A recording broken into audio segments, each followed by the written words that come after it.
खुदावंद के ज़िंदा कलाम में से लूका 23 बाब। और जब उसको लिए जाते थे तो उन्होंने शमौन नाम एक कुरेनी को, जो देहात से आया था, पकड़कर स्लेब उस पर लादी कि यीशु के पीछे पीछे ले चले।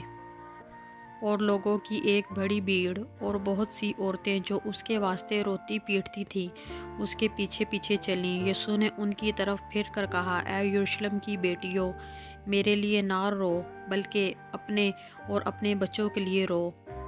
क्योंकि देखो, वो दिन आते हैं जिनमें कहेंगे, मुबारक हैं बांझें और वो रहम जो बारवर ना हुए, और वो छातियाँ जिन्होंने दूध ना पिलाया।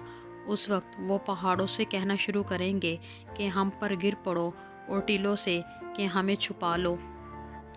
क्योंकि जब हरे दरख्त के साथ ऐसा करते हैं तो सूखे के साथ क्या कुछ ना किया जाएगा।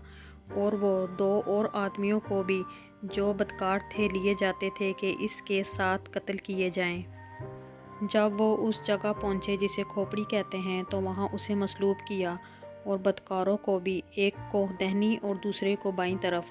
यीशु ने कहा, ऐ बाप, इनको मुआफ़ कर, क्योंकि ये जानते नहीं कि क्या करते हैं।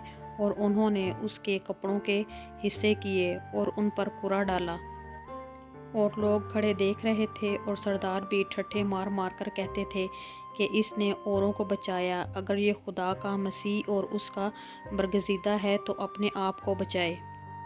सिपाहियों ने भी पास आकर और सिरका पेश करके उस पर ठट्ठा मारा और कहा कि अगर तू यहूदियों का बादशाह है तो अपने आप को बचा। और एक नविश्ता भी उसके ऊपर लगाया गया था कि ये यहूदियों का बादशाह है।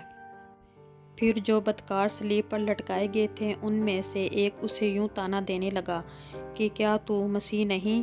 तू अपने आप को और हमको बचा। मगर दूसरे ने उसे झिड़क कर जवाब दिया कि क्या तू खुदा से भी नहीं डरता?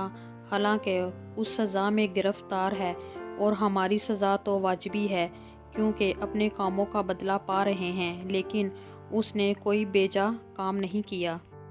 फिर उसने कहा, ऐ यीशु, जब तू अपनी बादशाही में आए तो मुझे याद करना। उसने उससे कहा, मैं तुझसे सच कहता हूँ कि आज ही तू मेरे साथ फिरदौस में होगा।